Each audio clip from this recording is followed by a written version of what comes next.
radioactive spills, actually feeding off the decaying molecules. It's possible Titan's life forms could do the same. To find life on Titan, we may have to dive into its methane lakes, where we might find chemical-loving bacteria. We may even find microbes resistant to radiation, not unlike those here on Earth at Chernobyl, living on its rock-hard ice sheets.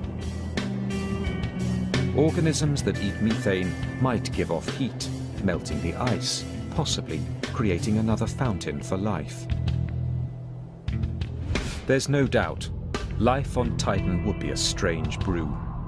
But we have yet to visit the most bizarre world where scientists believe life could exist, and it's much closer to home.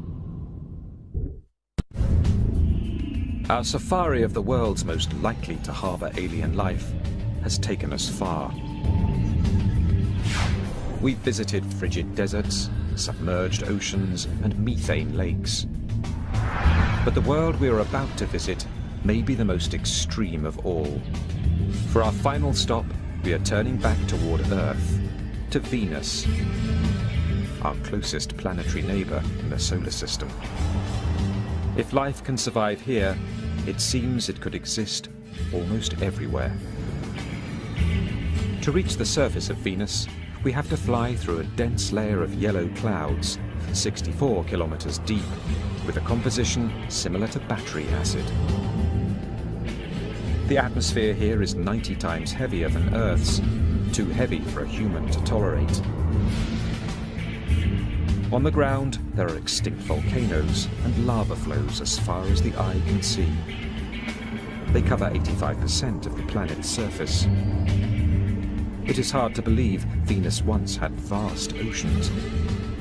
You basically had a runaway greenhouse effect, where as it starts to get warmer, the oceans start to evaporate, and then that puts water vapor in the air. Well, water vapor is a potent greenhouse gas, so that's what leads to the runaway. The oceans basically boil off, and then the CO2 all ends up in the atmosphere, and so today you have this very hot, hyper greenhouse planet.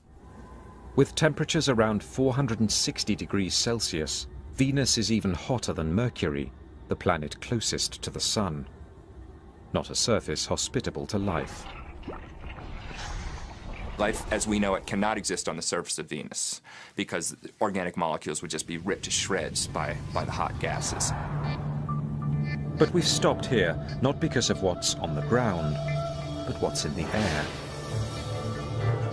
In 1982, the Soviet spacecraft Venera 14 visited Venus. In the clouds, 50 kilometers up, it detected temperatures much cooler than on the surface. What's more, it found the molecules so critical for life, H2O. So far, every bit of water we've found beyond Earth is frozen solid. Only in the clouds above Venus have we found it in vapor form, a possible incubator for life. But Venus's clouds are also filled with highly acidic sulfur. Once, we thought nothing could live in sulfur. But scientists have analyzed some of the most acidic water on Earth, leaching from a California mine. Watch your head, In sulfuric acid strong enough to erode metal, eat through clothing, and dissolve human flesh, they found life. Acid-loving extremophiles. These organisms feed on sulfur compounds, like iron sulfide, eating the iron and emitting the highly acidic sulfur.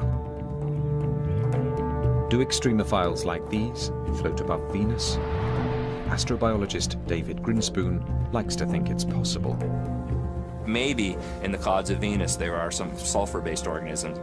Sulfur actually absorbs ultraviolet light in interesting ways, and I'm just imagining that there's maybe some kind of photochemical reaction going on where ultraviolet light is actually being used to convert chemicals into some higher energy state, which then is basically being eaten. What will these aliens be like if we do find them? They would have to tolerate high temperatures and enormous atmospheric pressure. They would also need to thrive in acid concentrations deadly to most life forms. Perhaps they might resemble a hardier version of the acid-resistant extremophiles in California's mine. We keep finding that life lives in places that we used to think were inhospitable. So whenever we say, oh, it's impossible, you couldn't have life in the clouds of Venus, I think we have to be very careful because they might just reflect our own ignorance or our limitations on our own imagination, and maybe not real limitations on the ultimate creativity of nature, which seems to find solutions to these problems. As our safari returns to the cool, blue, lush and lively world of Earth, we can see why we so revere its life-sustaining gifts. But, as we are learning, even the most extreme environments can harbor living things. Extremophiles may resemble the first version of life in our universe, and they could even be the most common. Could they have evolved further from these humble beginnings? Could intelligent life be out there as well? For more than 40 years, scientists at the Search for Extraterrestrial Intelligence Institute in California have been searching the skies for answers to that question. Astronomer Seth Shostak believes he'll know the sound of alien life when he hears it. We have a couple of observing projects to try and find signals. The biggest one are our radio searches, and that's where we use big arrays of antennas, and we point these antennas at nearby star systems that we think, well, this is the kind of star that might have a planet that might be something like Earth. We point in those directions, hoping to pick up a signal that would tell us that somebody there is clever enough to build a radio transmitter. It's a safari that never leaves home. Today, we're closer than ever to knowing the answer. Some scientists believe we'll get our first look at our extraterrestrial cousins in the near future. I hope it's in the next 10 years, and I'm ready for it next week, so the sooner the better. What's more, we could find these aliens not on distant planets in unexplored galaxies, but right next door in our own solar system. Scientists are now honing in on proof that ET is out there and living on the most hazardous of worlds.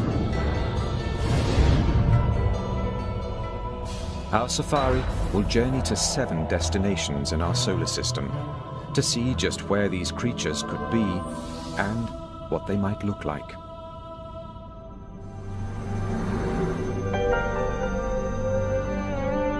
These exotic lands are unimaginably harsh. Life as we think of it would perish in an instant. But alien life may be far tougher than we expect, as we're learning from a surprising group of living things right here on Earth. Until just a few decades ago, we were sure our planet was unique. It is the only one we've found so far that has nurtured the evolution of millions of species. Thanks to its abundant sunshine, warm water, and protective atmosphere. We logically concluded that life needed each of those things, a conclusion that ruled out all other known worlds in our solar system. But then, biologists began combing some of the Earth's darkest and coldest places. And to their surprise, they found living, breathing creatures. Biologists